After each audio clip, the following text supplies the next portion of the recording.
Assalamualaikum warahmatullahi wabarakatuh. Saya Erni Rena Astuti, mahasiswi program studi kebidanan sarjana terapan Fakultas Ilmu Kesehatan Universitas Aisyah Yogyakarta dengan bimbingan Ibu Herlin Fitriana SSIT MKes. Pada kesempatan ini akan menyampaikan video micro teaching tentang memandikan bayi. Bismillahirrahmanirrahim. Assalamualaikum warahmatullahi wabarakatuh. Sehat-sehat ibu semuanya? Alhamdulillah. Puji syukur kita panjatkan kehadirat Allah Subhanahu wa taala yang telah melimpahkan rahmatnya sehingga pada hari ini kita bisa bertatap muka Ibu untuk melakukan perkuliahan pada pagi hari ini.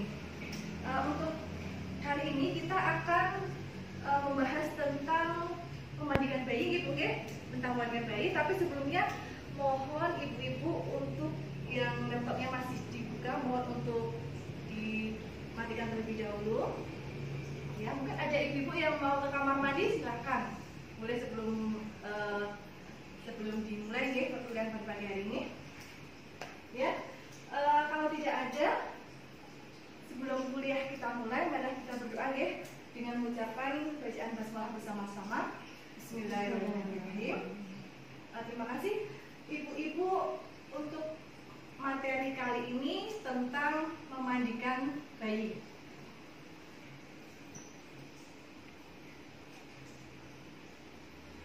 Mungkin ibu-ibu semua sudah pernah atau sudah mengerti, sudah terbiasa dengan memandikan bayi. Nah, ya. Kita lihat yang pertama dulu untuk tujuan pembelajaran kita nih pagi hari ini. Itu untuk agar kita bisa mendefinisikan pengertian tentang memandikan bayi, kemudian bisa menguraikan tujuan dari memandikan bayi, kemudian yang ketiga bisa menjelaskan manfaat dari memandikan bayi, kemudian bisa menjelaskan lagi hal-hal apa yang harus diperhatikan dalam memandikan bayi, dan yang terakhir adalah tentang termoregulasi pada bayi. Untuk yang pertama itu tentang pengertian memandikan bayi. Nah, ini menurut Noreh menurut Noreh 2009 itu suatu cara membersihkan tubuh bayi dengan air dengan cara menyiram, merendam di dalam air berdasarkan urutan yang sesuai. Jadi ini memandikan bayi ini bukanlah hal yang mudah, terutama bagi ibu-ibu ya. Dibutuhkan ekstra hati-hati serta persiapan yang benar agar mandi si kecil tidak hanya berjalan lancar, tapi merupakan suatu hal yang menyenangkan bagi mereka. Jadi memandikan bayi ini merupakan hal yang menyenangkan bagi bayi itu sendiri. Kemudian memandikan bayi ini merupakan salah satu pemenuhan kebutuhan dasar bagi bayi, dan untuk bayi yang normal itu dimandikan minimal 6 jam setelah persalinan. Jadi boleh dimandikan setelah 6 jam persalinan dengan tetap memperhatikan prinsip mencegah terjadinya hipotermia. Itu ya Bu ya. Kemudian untuk tujuannya ini bisa dilihat. Yang pertama adalah memberikan rasa nyaman pada bayi, kemudian membuat bayi tetap wangi dan bersih, mengurangi resiko terjadinya infeksi. Kemudian mandi sebelum tidur akan membantu bayi untuk relaksasi. Dan juga memandikan bayi ini bentuk perhatian ibu untuk menunjukkan rasa kasih sayangnya kepada bayi. Oke. Kemudian selanjutnya tadi yang ketiga adalah manfaat dari memandikan bayi.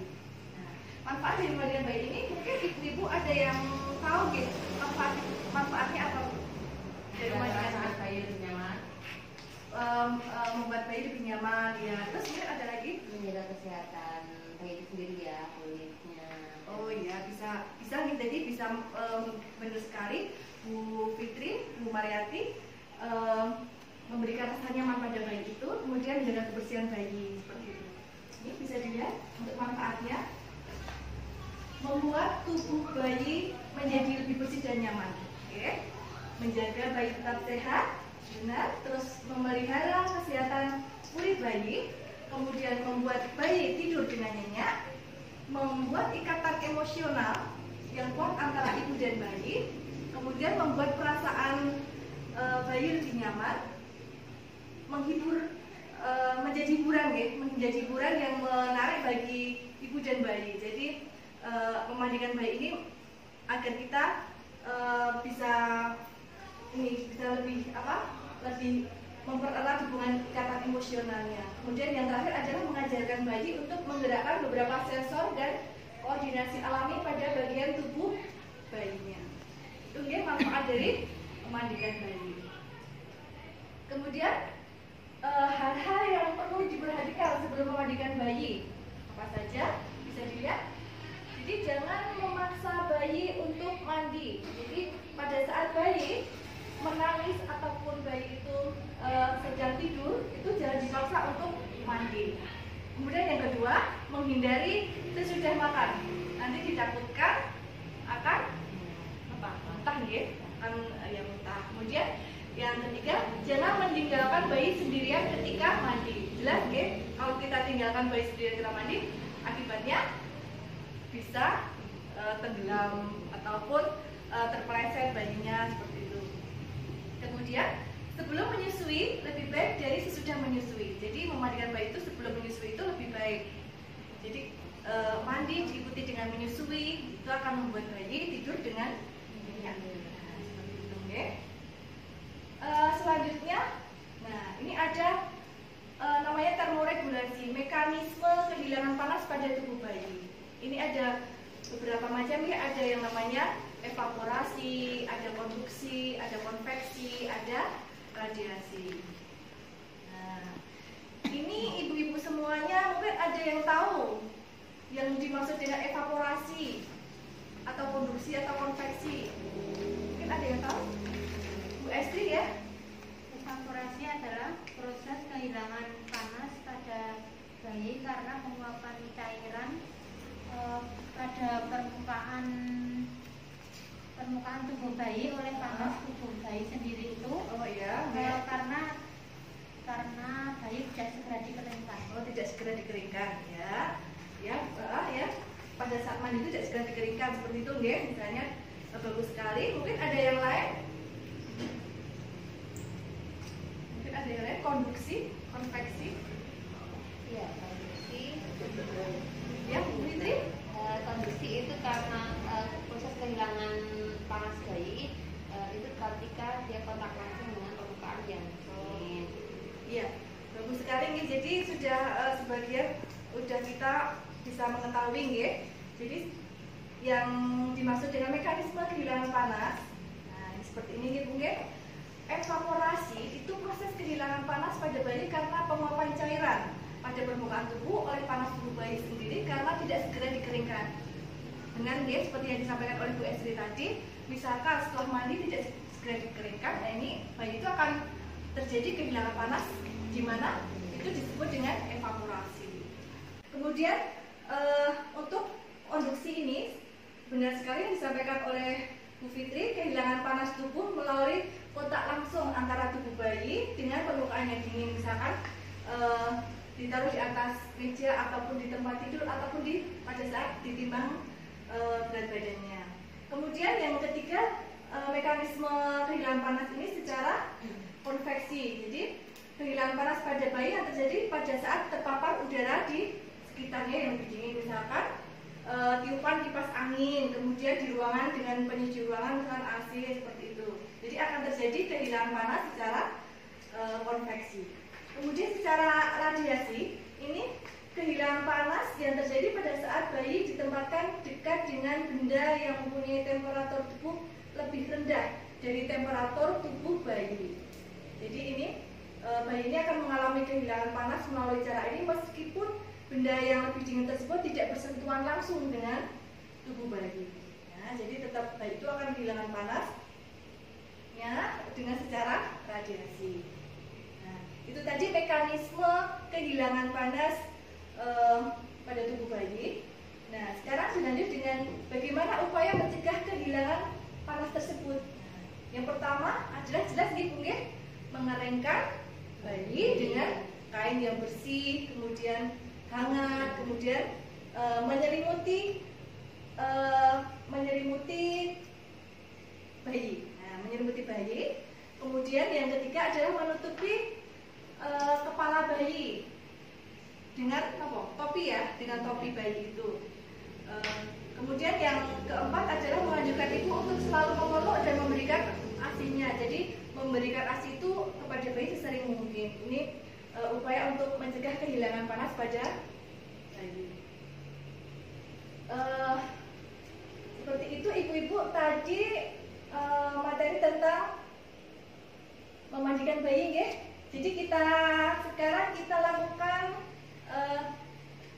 evaluasi. Gimana ibu-ibu, paham atau ada yang perlu ditanyakan?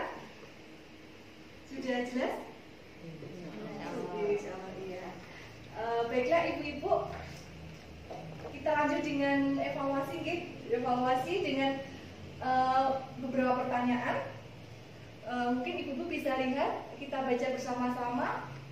Ini nanti sistemnya dengan kita menggunakan token stick. Jadi ini ada harusnya pakai atau tidak ada ya. Jadi ini pen.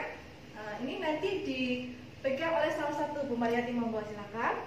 Terus nanti saya membunyikan atau memperdengarkan lagu. Setelah saya matikan itu nanti sampai kepada ibu siapa, nanti yang menjawab pertanyaan ibu itu ya.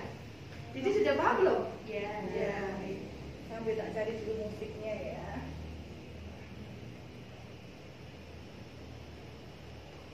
Oke, untuk yang pertama pertanyaannya, bayi umur 2 hari, berat badan lahir 300 gram, dengan berat badan sekarang 300 gram, bayi menetek kuat, tali pusat, tidak ada tanda infeksi sebelum pulang. 3.000 gram ya. Terus berarti nggak ngantuk ya Bu Fitri ya. Terus sebelum pulang, informasi apa yang diberikan pada bayi tersebut, bayi B ini? Oke, sekarang bisa dilihat ini. Saya putarkan musik dulu ya. Oke. Yuk.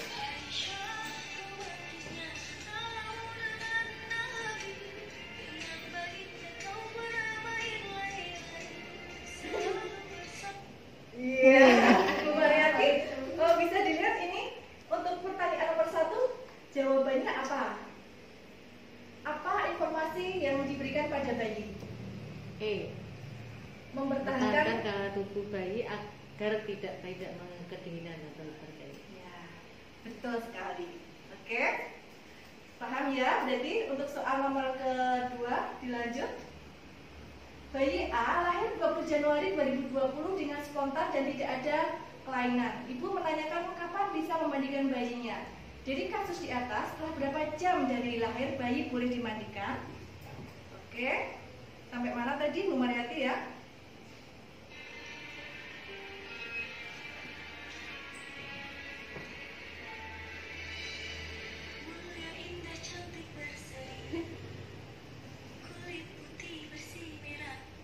Aduh, kenapa Bu Mariati terus ini bisanya? Aduh, pas. Jangan apa ya Bunda. Ini yang soal nomor 2, monggo dibaca lagi. Mungkin teman-teman sambil membaca juga nih. Berapa jam setelah lahir bayi boleh dimandikan? Yang normal 6 jam. 6 jam, betul sekali. Yang lain sudah tahu nggih? 6 jam ya. Iya. Lanjut lagi pertanyaan ketiga. Bayi D umur 10 hari dengan berat badan lahir 2.800 gram. Berat badan sekarang 3.000 gram. Ibu selalu berusaha untuk mempertahankan kehangatan tubuh bayinya dan selalu berusaha untuk mencegah kehilangan panas pada bayinya. Dari kasus di atas, upaya apa yang harus dilakukan untuk mencegah kehilangan panas tubuh bayi? Nah, ini bisa dibaca 1A, B, C, D.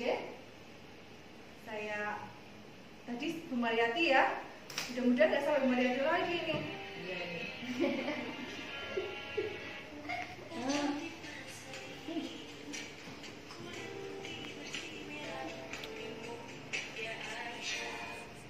Iya. Ibu Anita, Ya. bisa dijawab Bu, ini soal nomor 3. Jawabannya apa? D. Jawaban A dan B benar. Ya, betul sekali nih. Jadi dari kasus di atas yang dilakukan untuk mencegah kehilangan panas pada tubuh bayi adalah mengeringkan bayi, menyelimuti bayi dengan kain yang bersih dan kering, kemudian menganjurkan ibu untuk memeluk bayinya dan memberikan ASINya. Betul sekali. Kemudian dilanjutkan dengan nomor 4. Ini sekarang modelnya lain ya. Dengan ibu-ibu melihat ini. Oke, ini nah seperti ini. Nanti ibu-ibu bisa jawabannya ada di dalam kotak-kotak itu nggih. Jawabannya ada di situ. Untuk pertanyaannya, bayi C umur 5 hari, lahir dengan spontan dengan berat badan lahir 3.500 gram. Berat badan sekarang 3.500 gram. Pada saat memandikan bayi, ibu meletakkan bayinya di atas tempat tidur sehingga bayi akan cepat mengalami kehilangan panas. Nah, dari kasus di atas, mekanisme kehilangan panas yang dimaksud adalah apa? Coba bisa dilihat ini, Bu Fitri. Konduksi. Oke, bisa dilihat yang mana? Ini ya Bu ya. Konduksi. Iya. Ya. Jadi ini ya yang dimaksudkan dengan sistemnya ini. Jadi di sini ada bisa dilihat konduksi. Kemudian selanjutnya soal nomor 5. Bayi Nyonya A lahir spontan, berat badan lahir 3.500 gram, menangis kuat. Bayi Nyonya A dimandikan sehari 2 kali pagi dan sore. Kehilangan panas yang terjadi pada kasus di atas jika bayi tidak segera dikeringkan adalah, nah ini bisa dijawab di sini. Apa coba dari sini? Evaporasi. Oke, evaporasi ya. Di sini evaporasi. Betul semuanya ibu-ibu. Pintar semuanya. Itu tadi ibu-ibu evaluasi kita tentang memandikan bayi. Ibu-ibu semua sudah bisa memahami, bisa menjawab pertanyaan-pertanyaan dari saya. Mungkin ada yang mau ditanyakan lagi? Sudah paham ibu? Insya Allah. Insya Allah sudah paham. Oke. Untuk selanjutnya, untuk tindak lanjutnya, untuk pertemuan yang akan datang, ibu-ibu kita berikan tugas untuk mencari jurnal, ya. Mencari jurnal yang sebanyak-banyak tentang memandikan bayi ini. Kita bahas di pertemuan yang akan datang. Siap ibu nggih? Ya. Oke. Baiklah ibu semuanya. Perkuliahan pada pagi hari ini kita akhiri nggih dengan bacaan hamdalah bersama-sama. Alhamdulillahirrahmanirrahim. Semoga bermanfaat bagi kita semua. Dari saya bila banyak salah mohon maaf ibu nggih. Tetap semangat, selalu sehat. Assalamualaikum warahmatullahi wabarakatuh. Waalaikumsalam warahmatullahi wabarakatuh. Yang saya